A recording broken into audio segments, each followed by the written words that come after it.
aqui para mais um vídeo deste canal. Eu sou a Úrsula e hoje eu vou trazer para vocês a minha opinião sincera, meu feedback sobre os 5 favoritos que vocês me indicaram para leitura. Vamos lá? Primeiramente, quero te convidar a se inscrever no canal se não for inscrito, deixa um like logo no início do vídeo para me ajudar na divulgação, comenta qualquer coisa sobre o vídeo ou sobre temas de próximos vídeos, eu vou amar responder vocês. Se for comprar qualquer um desses livros, compra com o meu link na Amazon. Qualquer coisa que você quiser comprar na Amazon, você compra com o meu link que você me ajuda sem pagar nada mais por isso. Eu ganho uma pequena comissão.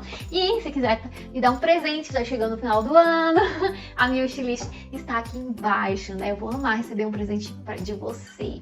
Então, gente, eu abri uma caixinha no Instagram lá por volta do início de outubro, gente. Eu acho que foi na primeira semana de outubro. E eu pedi pra vocês indicarem um livro favorito da vida, que você acha que eu precisava ler. E, gente, eu recebi mais de 30 indicações. Pode parecer pouco, mas pra mim já foi muito difícil escolher entre essas indicações. E os critérios de avaliação, né, de escolha foram, primeiro, o óbvio, né, um livro que eu não li ainda. Segundo, um livro que eu tivesse na estante, mas não podia ser tão fácil também, né? Então eu escolhi livros que eu não tinha na estante pra me ler em e-book. E o terceiro, gente, eram livros que não fizessem parte de séries, porque aí eu não poderia avaliar só o primeiro livro, né? Ia ficar um pouco ruim, chato. Então esses foram os principais critérios. E, gente, nossa, foi difícil. Ah, e também eu queria falar um adendo aqui pras meninas. A Aline, por exemplo, ela me indicou vários livros e todos os livros que ela me indicou, por coincidência, eu já tinha lido, então eu não escolhi. Eu vou só citar pra vocês, que foi A Cabana, A Seleção, A Escolha e Harry Potter. Ela escolheu o Harry Potter e o Prisioneiro de Azkaban, que é um livro que, pelo jeito, é o favorito dela da série. Gente, Harry Potter, eu vou ler o Harry Potter e a Pedra Filosofal em dezembro, com a TBR temática de Natal. Vou trazer a TBR pra vocês. E A Seleção, A Escolha são livros que eu já li, só que eu não comento aqui porque já tem muito tempo que eu li, são livros que eu não amei, então não sei se é pertinente trazer. E A Cabana eu também já li quando era adolescente, mas eu lembro muito pouca coisa. Porém, eu não tenho interesse de reler esse livro. Não é um livro que foi marcante a ponto de eu querer reler. E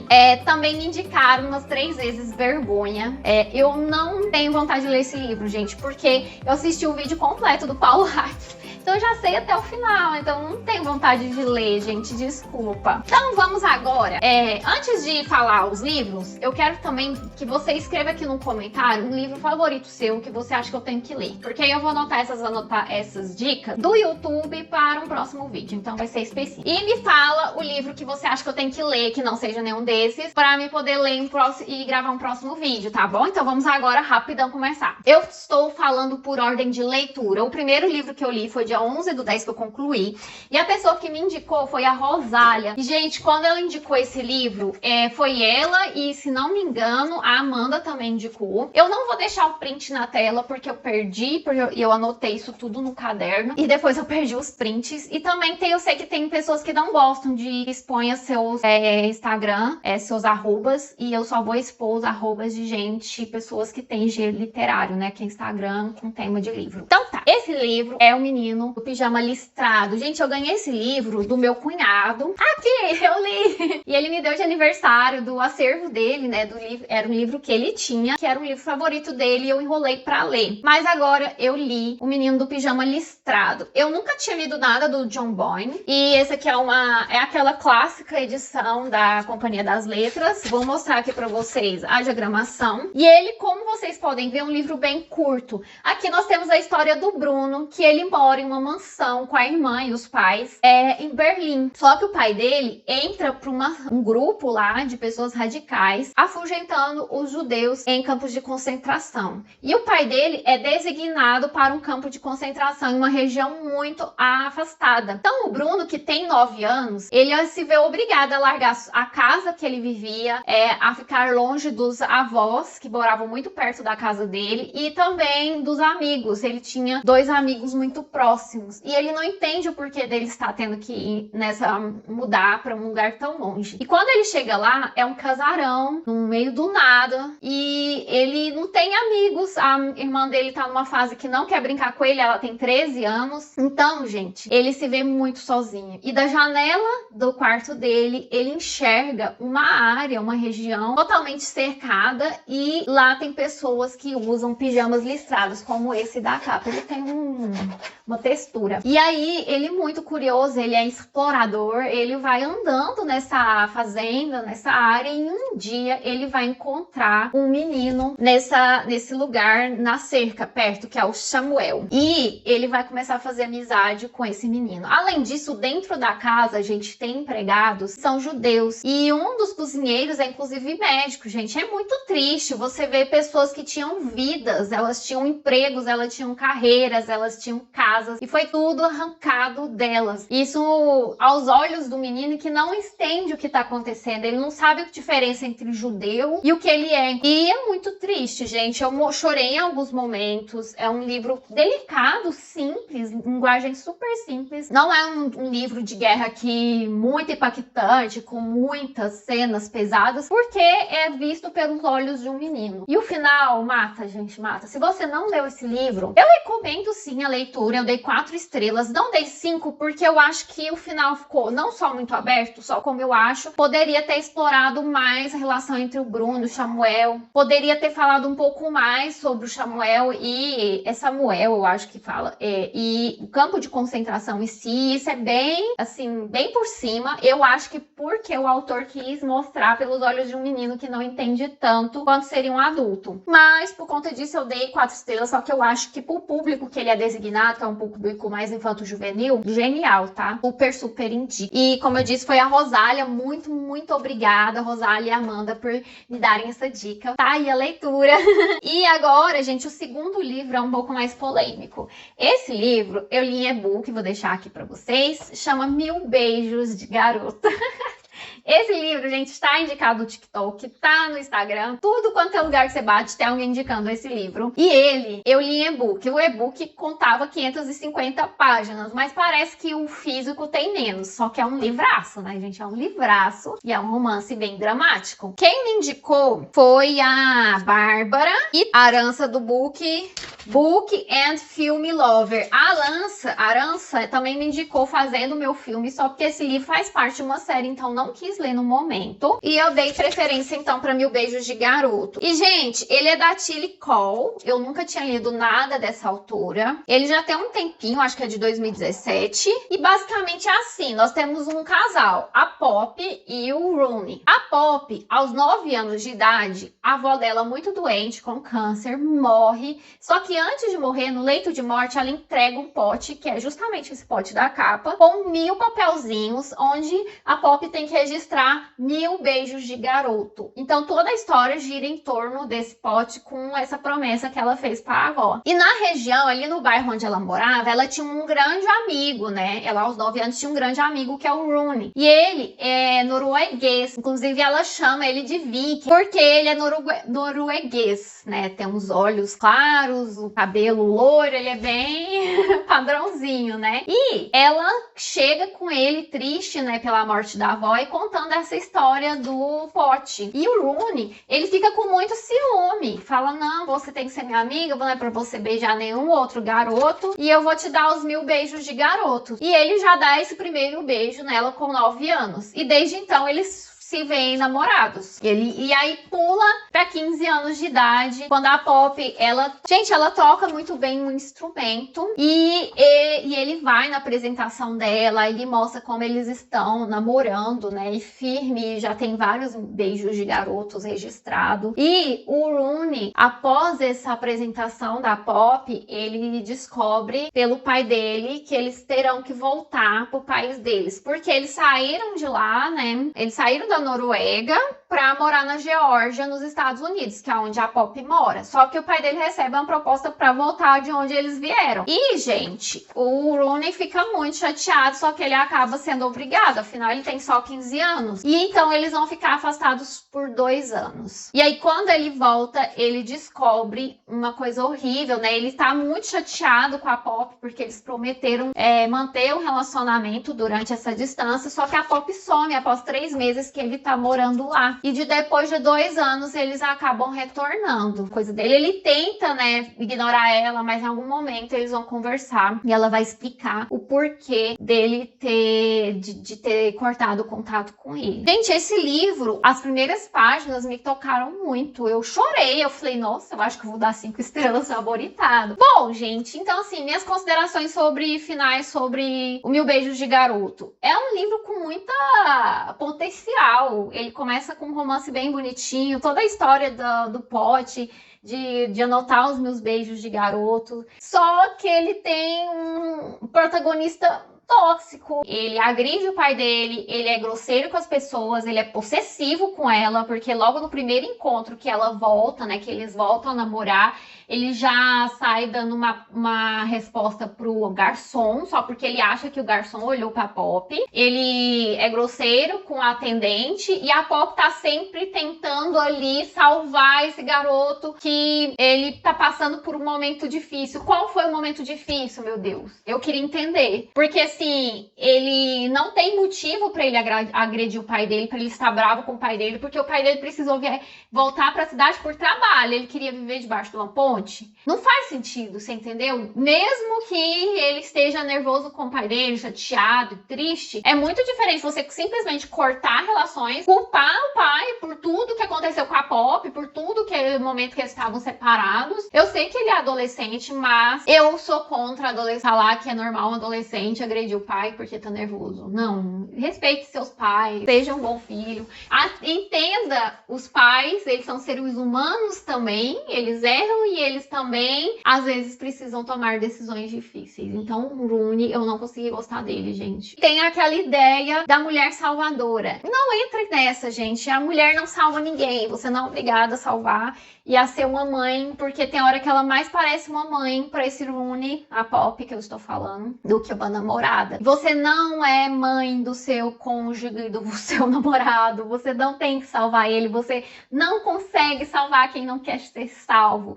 E, gente, as pessoas não mudam da água pro vinho, como acontece aqui. E ele se acha demais também. Eu acho que não é um relacionamento saudável. Por mais que ela esteja ali com as problemáticas dela, eu acho que não justifica e ela não é obrigada em um momento tão difícil a salvar ninguém, a ter que recuperar esse adolescente problemático que é o Rooney. Então, eu por conta disso, eu dei 3 estrelas. É um livro que começou muito bom pra mim, eu gostei, eu chorei, eu me emocionei. O final eu me emocionei também, gente. Só que eu tomei ranço do personagem principal e não sei, é isso. Tô falando demais do livro. Me desculpem, gente. As meninas que me indicaram falavam que era um livro pra chorar, que é um livro que emocionou. E realmente ele cumpre esse desafio. Só que eu acho que o romance é problemático. E eu acho que a ideia também da doença ali é um pouco problemática e idealizada, porque a realidade das pessoas que convivem com essa doença não é bem retratada, tá bom? É bem mais complexo do que se fala no livro. Bom, gente, o terceiro livro que eu li foi Ostra Feliz Não Faz Pérola. Eu li ele dia 22/10 e ele é do autor Rubem Alves, que é um autor nacional de Minas Gerais e que morreu já. Ele morreu em 2014, aos 80 anos. Ele era psicanalista e professor educador. E ele já escreveu muitos livros com cunho religioso, com cunho educacional, para crianças. Então, ele tem muitos livros publicados, só que eu nunca tinha lido. Eu sei que a minha mãe gosta desse autor, porque ele é educador também, né? Então, ele tem esse cunho de ensinar, de trazer reflexões. E o livro é sobre isso, gente. São reflexões. Eu quero falar, quem me indicou foi a Aline, do Escape Ponta Bacharel. Ela aparece aqui de vez em quando, ela já me deu livro. Ela é uma querida. O Instagram dela eu vou deixar aqui embaixo pra quem quiser seguir. Ela é um amorzinho e ela é mineira. Então, acredito que ela leu esse autor justamente por ser mineiro, conterrâneo. Mediterrâneo. E é um livro interessante, só porque é um livro que eu acho que funciona melhor se você ler ele devagar. Porque ele tem vários tópicos, várias histórias, experiências que o autor conta, só que me parecem muito retalhos, sabe? Retalhos, recortes, e às vezes um pouco jogadas. E talvez se eu tivesse lido umas 5 páginas por dia ao longo de meses, eu teria achado mais interessante. Mas tem muitas reflexões, é um livro para refletir, para você deixar na sua cabeceira antes de dormir, ler umas 5 páginas, ou antes de levantar, né? Quando você acorda, ler algumas páginas que vão te inspirar, te fazer refletir. É um livro desse jeito. É muito difícil falar sobre o tema do livro, porque ele fala as coisas, experiências com a neta, ele fala experiências no ônibus, ele traz uma reflexão sobre o que é ser idoso e como o idoso às vezes é jogado de lado na sociedade. Ele fala sobre religiosidade. É um livro bem zen, eu li em e-book, e ele tem 276 páginas, foi um livro rápido, só que eu acho que a minha experiência teria sido melhor se eu tivesse, tipo, lido em meses, comprado físico e lido aos poucos. Talvez eu faça isso pra ver o que eu acho. Ler umas 5 páginas, abrir uma página. Você pode abrir uma página qualquer do livro que vai ter uma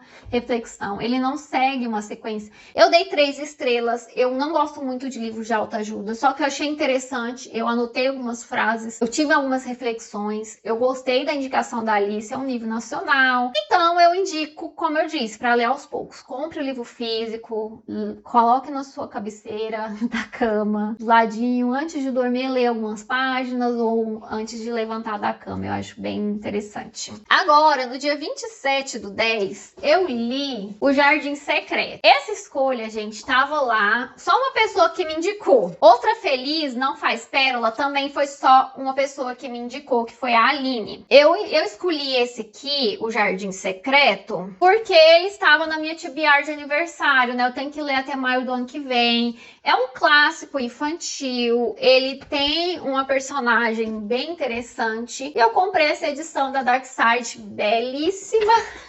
E, gente, aqui nós temos a Mary, que é uma menina, eu não lembro a idade, mas eu acho que ela tem 10 anos. E ela mora na Índia. E ela é muito rica. E só que os pais dela simplesmente a ignoram. Coloca ela para ser cuidada por pessoas negras que me parecem que tem uma função ali de servidão mesmo. E aí ela simplesmente é metida, mimada, não tem um bom relacionamento, não é uma criança agradável. A mãe dela simplesmente ignora ela. Então ela é uma pessoa que é amarga por ser desamada, né? Ela não tem amor na vida. E aí um dia, todo mundo da casa sofre um surto de cólera, tanto os funcionários como a mãe e o pai, e eles morrem. E o mais triste é que ela fica trancada no quarto porque ninguém dá comida pra ela, ninguém lembra que ela existe. Dias depois, a polícia, alguém, né, um responsável que vai verificar a casa, descobre a menina no quarto. E eles ficam surpresos porque eles achavam que ela tinha morrido e estavam à busca dela há alguns dias, achavam que ela tinha morrido junto com os outros. E aí vem toda a história, ela vai ter que sair da Índia e morar em Yorkshire, que é uma cidade da Inglaterra, com um tio misterioso que foi o único parente que sobreviveu, que próximo a ela, que poderia recebê-la. Só que ela vai para essa mansão e ela não é recebida pelo tio, ela é recebida por novas empregadas. Bom, e lá na Índia, a vida que ela vivia, as servos, né, as empregadas, a vestiam, faziam tudo por ela. E ela só brincava de ler, fazia coisas dentro de casa. Só que aqui em Yorkshire é uma fazenda muito grande, com vários jardins. E ela vai ter que explorar esses jardins, porque não tem muitos livros dentro da casa que ela possa ler. Além disso, as empregadas dessa casa, né, em Yorkshire, elas não estão acostumadas a ter que ficar vestindo a menina. E aí ela se vê sendo obrigada a aprender a se vestir sozinha, a se arrumar sozinha, a sair de casa. E nessas andanças que ela vai sair, ela vai descobrir um jardim que está trancado, porque esse jardim era da esposa do tio dela, que faleceu há 10 anos. E aí, como uma menina muito curiosa, ela vai querer conhecer esse jardim. E um passarinho vai ajudar ela. É muito interessante isso, porque o pardalzinho, eu acho que é um pardal, que vai ajudar ela a encontrar o jardim secreto, a porta. Então ela encontra a chave, abre a porta e se depara nesse jardim. E aí ela vai contar com a ajuda de um menino, o Doxon, que é mais velho que ela, uns 3 anos. E aí ele vai ajudar ela a reviver esse jardim, tudo escondido e dos empregados, porque o tio dela em si, ele a viu uma vez só. E aí ele vai estar sempre viajando. E tem um mistério dentro da casa, uma pessoa escondida ali, que ela vai conhecer. E aos poucos, essa menina vai se transformar de uma menina amarga e insuportável para uma menina doce, feliz, que vai trazer vida para essa casa, esperança, porque o tio dela tá nesse luto devido à morte da esposa. E é muito bonito, gente, quando ela começa a mudar, porque no início é uma menina, a Mary é uma menina odiosa, mas depois você vai vendo, vai entendendo que o que faz ela ser assim é a falta de amor, gente. É uma criança que cresceu sem cuidados amorosos, porque ela tinha tudo o que ela precisava, mas não tinha carinho, não tinha atenção, não tinha quem mostrasse o caminho para ela. E aí ela vai se tornando uma pessoa bem amorosa. E tem uma empregada, né, que eu esqueci o nome, que vai trazer muitas lições para ela. Então, essa empregada é irmã do Doxon, né, que é um menino do mato, que fala com animais. É tudo muito lúdico, muito legal. Eu acho que o final foi um pouco, assim, repentino, podia ter umas páginas a mais, mas, em geral, eu gostei muito da história, eu achei muito bonitinha. Eu dei 4 estrelas. E eu acho que eu já ia ler, então foi um roubinho. Mas eu queria agradecer a Osiliane, porque ela sabia, né, que eu não sou muito fã de romance, ela é uma fã fervorosa de romance. E ela me indicou esse, que é um livro que ela gosta, que ela sabia que eu ia gostar de ler. E eu acho que ela sabia também que estava no meu radar de leituras. Então, muito, muito obrigada. Foi uma experiência maravilhosa ler esse livro. E eu acho que eu só não dou 5 estrelas, porque tem algumas pontas soltas, eu não sei dizer. Gente, eu acabei de me dar conta que esse livro tem um símbolo que vai combinar com o próximo livro, que é O Mar Sem Estrelas. Esse livro, gente, eu comprei ele em junho. Ó, ele vem com um marcador bem bonito. É da Morro Branco, capa dura, muito bonito. E esses símbolos aqui, que é a chave, a abelha e a espada, eles têm muito significado na história. Quem me indicou foi a Sara. E, gente, que livro confuso.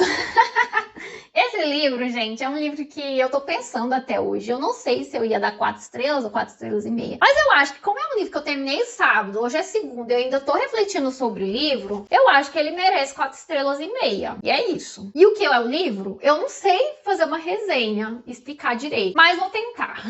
É uma ode aos livros. É uma homenagem, né? Uma homenagem às bibliotecas, ao universo dos livros. Eu acho que ela já deixa claro, a Erin Morgenstern, que ela gosta muito do Zafón, né? Carlos Ruiz Zafón, que escreveu A Sombra do Vento e toda a quadrilogia, né, ali do universo dos livros, do cemitério dos livros esquecidos, acho que é o nome da quadrilogia. E o Zafón morreu ano passado, gente. Eu li A Sombra do Vento e O Jogo do Anjo, que é a sequência. E são livros que enaltecem a leitura, enaltecem os leitores e fazem todo um mistério ali dentro de bibliotecas, dentro de livros.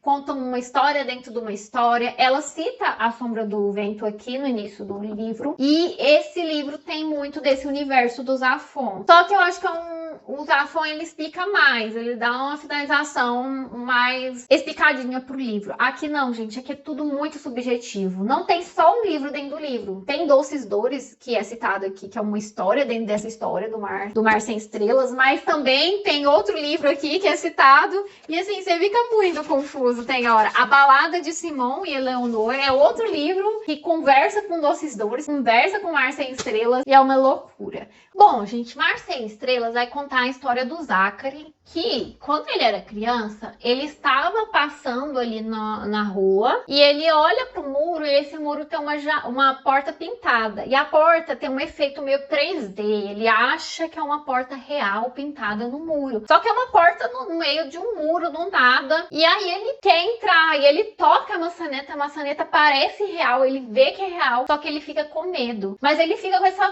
porta na cabeça. No outro dia, quando ele volta no mesmo lugar, decidido a abrir essa porta, o muro tá pintado de branco e não tem mais porta. porta, o mesmo muro. E aí ele fica com aquilo na cabeça, eu poderia ter entrado, o que será que tinha dentro dessa porta? E anos se passam, ele agora é um jovem que está cursando a universidade e nesse curso ele tá indo na biblioteca, ele é muito leitor. E aí ele vai procurar um livro para ler e ele encontra um livro chamado Doces Dores. E esse livro não tem capa direito, tem páginas arrancadas, não tem nome de autor. E aí ele fica muito instigado pelo livro. Ele consegue pegar o livro emprestado, leva para casa e quando ele começa a ler, a história que é contada é de um menino que viu uma porta pintada em um muro. Então ele vê que a história dele está sendo contada. E ele pensa, nossa, mas não tinha ninguém naquela rua, estava vazio. Quem me viu tentando abrir essa porta? E por que eu estou nesse livro? E aí ele fica muito instigado com isso. Só que, gente, ele vai entrar numa trama muito louca, porque existe uma organização que tem acólitos, tem iniciados, dentro desse mar sem estrelas, que é esse universo, uma biblioteca gigante. E aí ele vai se ver perseguido, porque muitas pessoas querem essa cópia de um Doces Dores. E aí ele vai acabar conhecendo pessoas nesse caminho. Ele conhece um menino que vai ajudar ele, que é o Dorian, a recuperar o livro, porque alguém rouba o livro dele. É uma loucura. E aí ele vai conseguir entrar numa porta e descobrir o universo gigantesco. E aí, gente, começa a confusão, porque o início, os primeiros capítulos, enquanto tá falando a história dele, tá contando a história de Doces Dores também. E Doces Dores tem a história dele, né, tentando abrir essa porta quando era criança, mas tem a história de um pirata e tem a história de uma acólita que é uma iniciada dessa espécie de grupo, de seita ali dos livros. Então é muito confuso. É uma história dentro de uma história dentro de uma história. E tem personagens que vão relacionar com o Zachary que pertencem à história dos livros e ainda mistura passado, presente, mistura universo, mistura tempos diferentes. Então, é uma loucura esse livro. E muitas vezes eu me senti perdida realmente. Eu confesso que eu tive que ler resenhas, eu tive que ler artigos, eu tive que assistir vídeos de opinião para me assimilar a história melhor, porque eu acabei o livro, estava confuso. E eu falei, o que eu li? Eu não sei o que eu li. Só que ele é muito diferente de tudo que eu li. E é muito confuso. E ele tem as simbologias da chave, tem a autora joga essa chave, abelha, espada ali no livro, que são símbolos egípcios. Você tem que meio que adivinhar. Só que eu acho que é um livro que, se eu reler, eu vou achar outras coisas que eu não vi na primeira leitura. É um livro que deixa muitas questões, muitas pontas abertas, muitas reflexões e universos diferentes e personagens interessantes. Então, por conta disso, eu dei 4 estrelas e meia, porque é um livro que talvez eu releia. Então, eu fiquei com vontade de reler para entender mais. E foi um livro que até hoje eu tô pensando sobre ele, tô pesquisando sobre ele, que me deixou confusa de um jeito bom, no início de um jeito ruim, no meio não sabia o que eu tava lendo, e eu tirei meia estrela justamente por isso. Eu acho que não é para todo leitor. Eu acho que esse livro é um universo gigantesco e a autora faz questão de te deixar confusa, ela faz de propósito, porque você vai ficar perdido em muitas histórias. Quando as histórias começam a se misturar, os personagens a princípio não tem relação, aí depois você vê que eles têm relação, então é tudo muito confuso. Mas eu quero indicar esse livro para vocês. Eu espero que eu tenha tentado falar direitinho o que é, porque eu acho que só lendo para entender. E é isso, gente. Gente, eu queria agradecer todo mundo que respondeu e desculpa se eu não escolhi o seu livro. Como eu disse, tinha alguns livros que eu já tinha lido. Então, os que eu lembrei, que eu anotei aqui, que foram os mais significativos, eu falei, né? Mas talvez tenha algum livro que você me indicou que eu já tinha lido ou que eu realmente não tinha interesse de ler mesmo. E peço desculpas, mas agradeço muito quem respondeu a caixinha, quem me indicou o livro. E também eu espero que vocês não fiquem chateados, porque acabou que nenhum foi 5 estrelas, nenhum foi favoritado. Mas todos foram experiências incríveis. Eu realmente gostei muito de ler esses livros, gostei da experiência de ler favoritos de vocês. Quero fazer uma nova versão. E essa versão vai ser exclusiva com os comentários aqui desse vídeo, né? Espero que dê bastante comentário e também para dar uma chance para quem só me acompanha aqui no YouTube, poder me indicar um livro favorito. Me indica de coração que vai ter um próximo vídeo. Não sei se eu vou conseguir trazer para comprar esse ano, mas eu espero que sim. É isso, gente. Muito, muito obrigada por assistir até aqui. Comenta o que você achou do vídeo, comenta o que você achou das minhas opiniões, se você concordou ou não. Seja gentil comigo nos comentários, mesmo que você não concorde, tudo bem? E muito, muito obrigada. Ah, e se for comprar esses livros novamente, compra com o meu link para me ajudar, tá? Um beijo, até o próximo vídeo. Tchau!